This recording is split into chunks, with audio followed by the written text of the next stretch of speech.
We fought a lot. That's another sign. We fought about really dumb stuff. Like, we fought once during the show Catfish. Have you guys seen the show Catfish?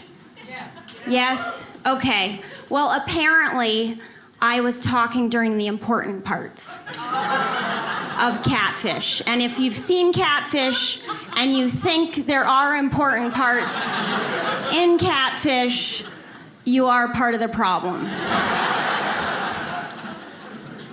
It's about people who pretend to be different people online. And he's like, don't you think you could learn something from this? And I was like, the only thing I'm learning is that you're not who I thought you were. Thank you, ladies. Thank you.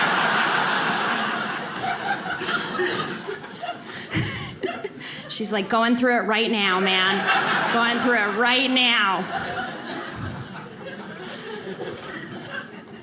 I feel you. I feel you. One of our fights was really, really dumb, even dumber than that. Like, he was sort of competitive with me. I think it's so important to find someone who lifts you up, supports you, you know. And one time, just out of the blue, he goes, you know, you're not smarter than me. And I was like, it's actually smarter than I am.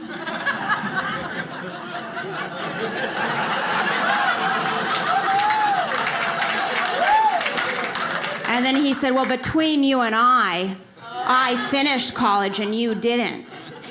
And I was like, it's actually between you and me. And then he said, you and I are done. And I was like, you got that one right.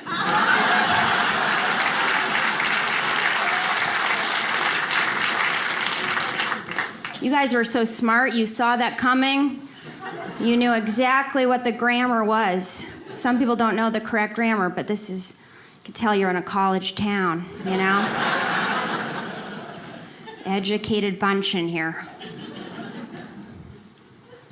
I should have known he wasn't right for me when my mom liked him. That was probably the final straw.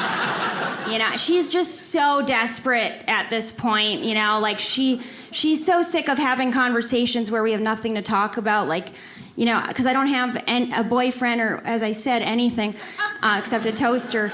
And so the conversations are all just like, so, how's your car doing? Still driving it, you know, still has 4 wheels. How's your apartment? Still live there. Yep. So she just wants something else to talk about, you know, and now I think she's just really like hoping I might be gay. She's like holding out for that, because anytime I post a photo with a girl, she emails me and she's like, Dana looks nice. Are you gonna bring Dana home for Christmas? Can't wait to meet her. I'm like, I'm not gay yet. You know, give me 1 more year. 1 more year to try this.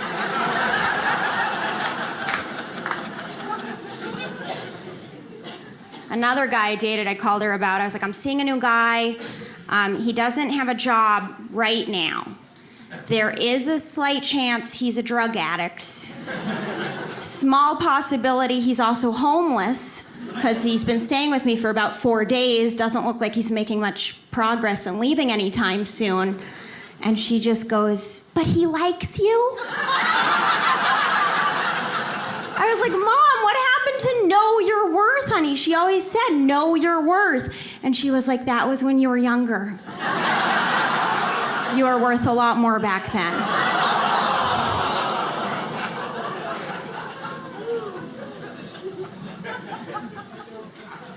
I am getting a little older. I'm not old, but I'm in my 30s. Is anyone in that age range here? Yeah. Wow, you're pretty happy about it. That's good.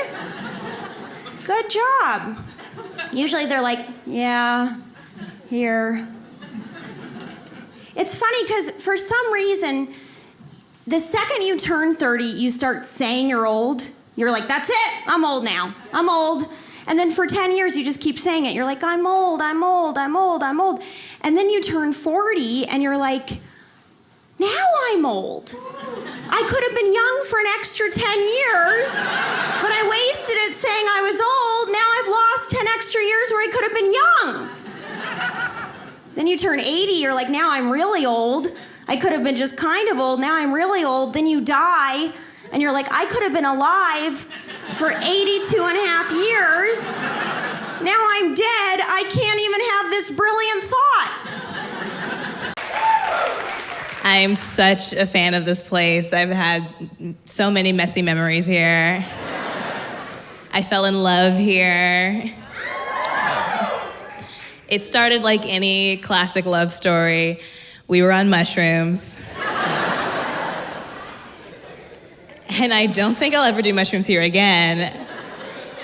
New Orleans is spooky when you're sober. Like, it's scary enough. I've seen real estate signs that in all caps say, haunted. Like, you're very upfront about it. It's like, yeah, this is a one-bedroom apartment, but you won't be alone. So we were on mushrooms, and we were trying to make out in my hotel room. Failed miserably. I don't know if anyone else has tried to make out on psychedelics. I had a hard time figuring out whose face belonged to who. So we stopped. And in the morning, we discussed our experiences, and I said that I felt like the door was wide open in our room, and there was a third presence, like a third person there. And he said the exact same thing. Which means a pervert died in that hotel, and his unfinished business was to watch us hook up. And that terrifying realization actually brought us closer together, and that was essentially the beginning of our relationship. So I just want to find that ghost and be like, you can rest now. My boyfriend and I just had our 2-year anniversary. Thank you. I think we'll give it another 2 years before we call it quits. It's hard. Relationships are hard. And I know they take a lot of work to be successful and healthy, but I feel like I'm doing most of the work because I'm fixing him.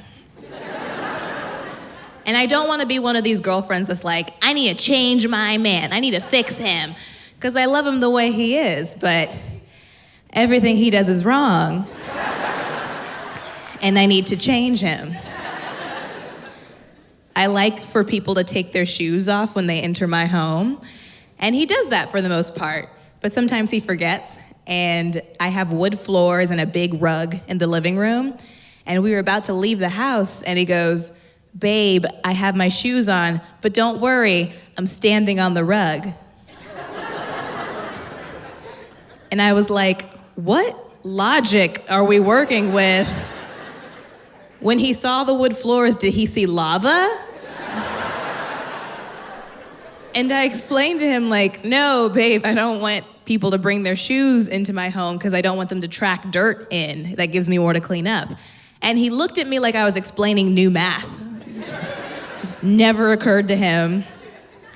And I also can't tell if I'm fixing him for me or for his next girlfriend.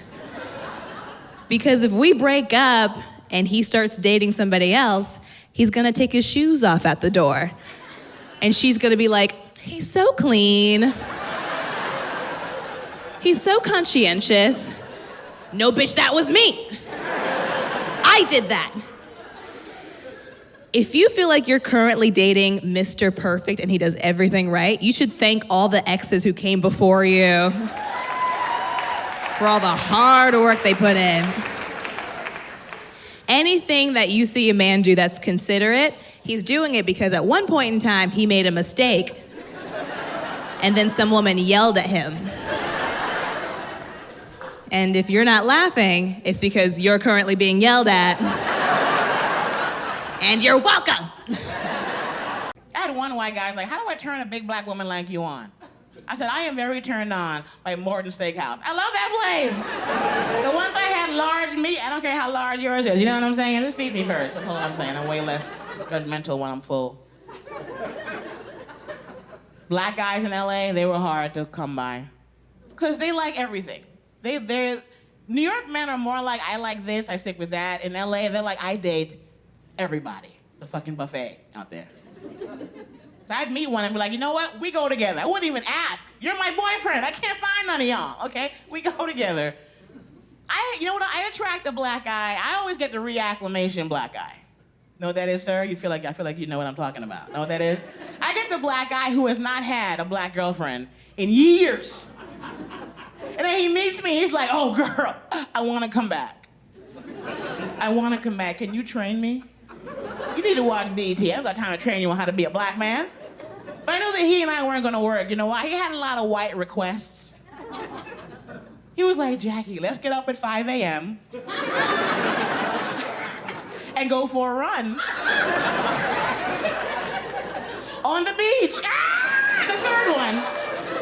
I'm like, why? Is the gym closed? They open at 9. What the fuck is wrong with you? And he's like, Jackie, I wanna make love to you in the shower. Let's get in the shower. I'm like, can you see me? I don't do water sports. I'm like, you know what? Before I say no, let me go get my big pink plastic floral Walmart shower cap. If I had that big ass hat on and your dick still gets hard, you deserve it, okay? You're a fucking trooper. That is not a come fuck me hat. We all know we all got that hat at home, okay? He was like, he wanted to go hiking on the first date. Hiking! I said, that's white. I'm sorry. That is really white. How about I now act out my own homicide, Law and Order? How about that? I'm not going hiking with a goddamn stranger. In the woods? Really? Do you not have TV?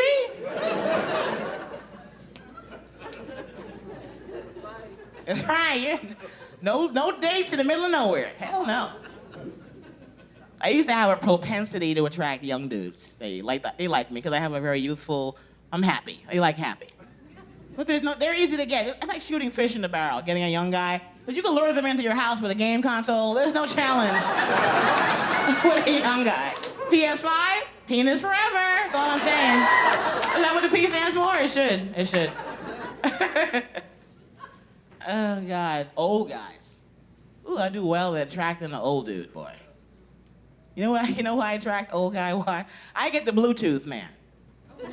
Y'all know the old ass black guy with the Bluetooth? Is that you, sir? I feel like you might be that dude. No, right here, Baldy. Where is this? Oh, you wearing one right now? You wearing one right now? I got the black guy with the Bluetooth on all day for no goddamn reason. I was in a bar with a guy, Bluetooth, face blinking for 3 hours. I'm like, are you closing on the house, Samuel? Turn that off. It's midnight on Saturday. Anybody looking for you? I feel like a lot of old guys don't know how to get laid, though. They're out of the game. They don't really know the lingo. I was in one show, guy in the front row, cute, 49 years old. I was joking. I was like, do you have high blood pressure? And he said, of course. That's not how you get your dick sucked, sir. That's not the way. But the advantage of dating men at 50 is that I'm honest. You know what I mean? Like, that whole thing about all night long, isn't that a fucking lie? The only thing I want all night long is sleep and a shoe sale. You know what I'm saying? I do not want dick all night long. But I can say no to certain dicks now. When you get older, you learn. I got my first ever dick pic. I've only gotten one in a text. This guy liked me, wanted to sell it to me.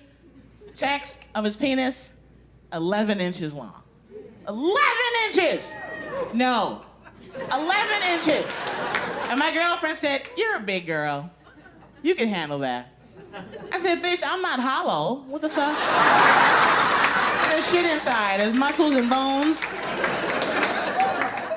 Anything that big enters your body, you know what it's called? An intruder. What's that? Is that a lung, bitch, or a spleen? You don't need any more organs. You finished. You full. I haven't been in a relationship for a long time, according to the restraining order. Couple late night calls, couple drive-bys, suddenly I'm the bad guy. You know, there's a really fine line between stalking and caring. But I realize that I do get hit on. Well, I work a lot of casinos, and those boys love me.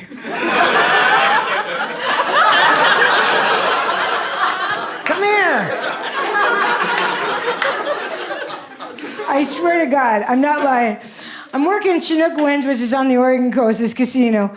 I'm down there, and this guy comes up to me, and I love men because at this age, they don't know they're old. They just think they're in there. You know, they have the confidence. It's just amazing. This guy comes over. He's got his walker. He's got both his hearing aids in. He's wearing some kind of bag. I'm not paying attention.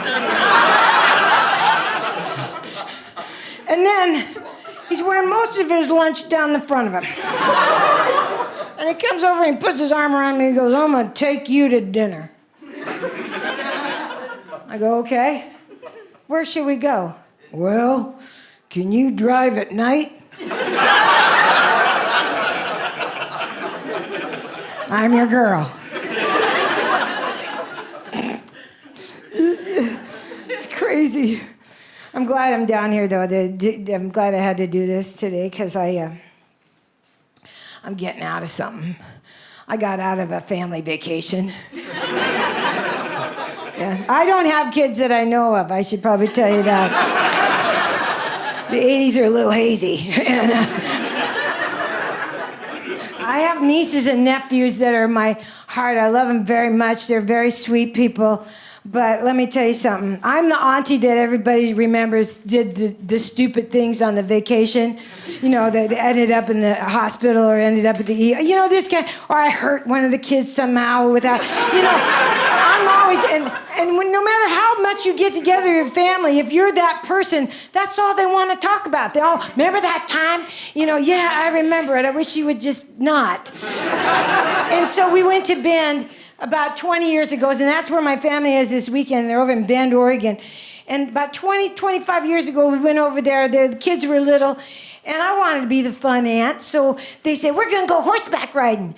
Okay. Okay, yay. And so I was a good aunt. Everybody got on their horses, and then they brought mine out, and I'm not lying. This should have been pulling a plow and a truck. It was the biggest horse I've ever seen in my life. The Clydesdales look small compared to this horse. And I'm standing there, and this is my horse. Okay, this is my horse. And then the genius, the stirrup's up here.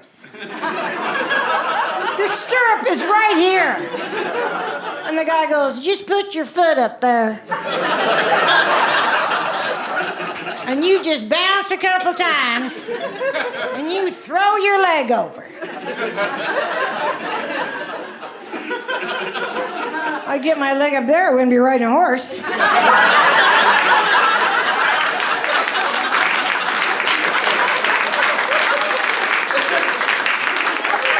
I'd be a trucker's wife. So I turned to this mental genius, and I said, I'm gonna need some help. I am not lying. 6 guys. It took 6 guys. We had 3 on one side pulling and 3 more on the other side pushing and shoving, and that hasn't happened since high school. And high school, did you get it? Anyway, so I had to get on the float. Anyway, so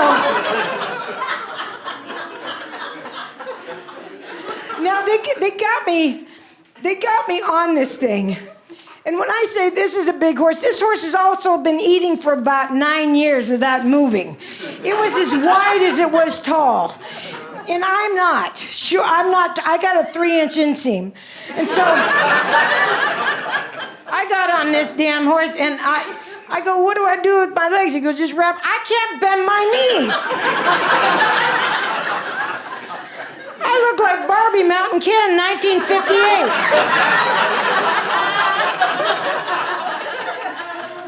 Unbelievable. And then one of my nieces thought it'd be funny, so she slapped the back of the horse, and we started to trot. And I went right off the back. I caught an earring in the tail, and I got dropped for like 350 feet, like my tits can rototill.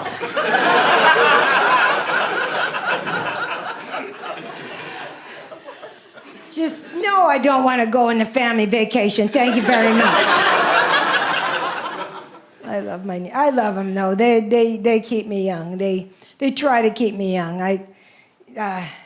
During COVID, They drove me crazy. They were afraid I was going to be lonely, you guys. I've lived alone forever. I go, don't bother me. I got shit to do. This is the same day. Did some different stuff. It's not a problem for me. And they kept calling me up going, are you lonely? No, I'm not lonely. Leave me alone, you know. All of a sudden, I started getting emails from YouTube that I'm taking a macrame class. Do you know what macrame is? You tie shit together and hang your dignity from it. I'm telling you. If you have a grandparent that's, they've given up. Do you understand? They've just given up. It's what we used to do with shag carpeting when we were stoned in the 70s. Just tying knots in that. That's good right there. I like that one. That's good. Honest to God, here's the worst one. They signed me up for Silver Singles. Do y'all know what Silver Singles is? A dating app for old people? Now, they did it during COVID because they knew I wouldn't ever go on a date. So I wouldn't have to see the people.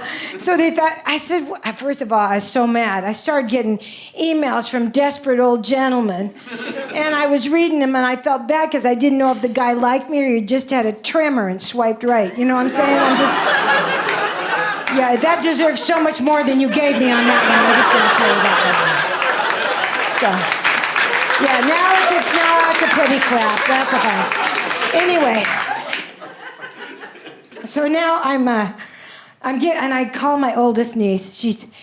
I have 4 nieces, and at this time she was 48. I had 2 46s and a 32. Sounds like a bra drawer, doesn't it? Anyway, so I called my oldest niece and I go, what the hell did you do? She go, oh, are you getting emails? I go, yeah, what did you think? I said, what picture did you use? She says, Suze, honestly, don't be mad. Don't you want to get married? No,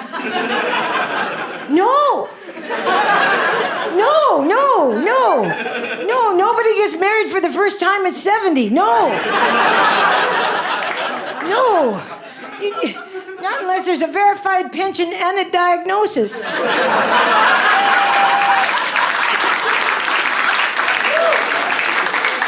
don't get married. You just don't do it. And then I said, honey, you get married when you're young. And you have your whole life ahead of you. And you have all these dreams and aspirations, and you have somebody to share all that with, and then you grow old together, and you blame them for the shit you didn't get to do, and that's growing old, that's marriage. I said, at 70, I am not bringing much to the table. Maybe the smell of CBD oil and Altoids, that's pretty much it. Last piece of advice is that who we hang out with outside of our dating world is extremely important, especially after a breakup. Because after a breakup, we tend to date down, right? And we need our friends to be our radar. Here's the deal. After a breakup, you're not going to go after the Margot Robbies and the Chris Evans anymore. That's what I call the Mount Everest. You just got your heart broken. You're going to lower it, play it a little safer. You're going to be hanging around like Mount Whitney or Half Dome, okay? Or if you're like me, who plays it really safe after a breakup, parking lot of Chipotle, okay? So basically, I'm dating Schmeagol from Lord of the Rings at this point, okay? Because he's not gonna leave, right? So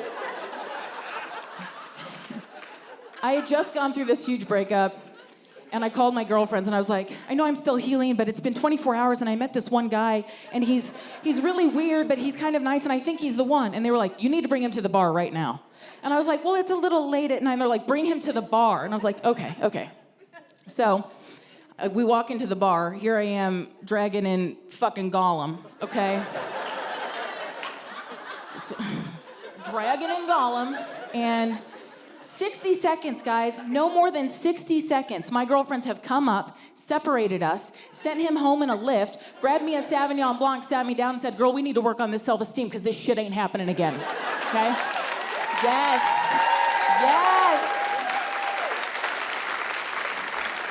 I did have to stop hanging out with this group of married women because They made me feel bad. Well, they made me feel bad while simultaneously complaining about being married. Like, their biggest complaint was, we have to have sex all the time. They always want to have sex. I'm like, wait a minute. I'm sorry. The women that are complaining about sex have diamond rings on their finger. I'm over here doing Debbie Does Dallas in a hot tub with a guy named Tico, and he won't even accept my Facebook friend request. You know what I mean? Now, when I turned 36, I had the best handle on my life. I was in therapy. I was in the best shape of my life. I was making 6 figures doing what I love, and I was dating a higher caliber of man. I'm talking about the kind of guy who tells other people you're their girlfriend. In Los Angeles! You have to dig for these fuckers, but they're there! It was going great, and I actually was dating this one guy. Very briefly, he called it quits, and that's fine, because now I had new tools to self-soothe, okay? I wasn't gonna sleep around or drink my way through every bar. Instead, I could go hiking, I could meditate, and I could call my therapist. Yes, and that lasted for 2 whole weeks.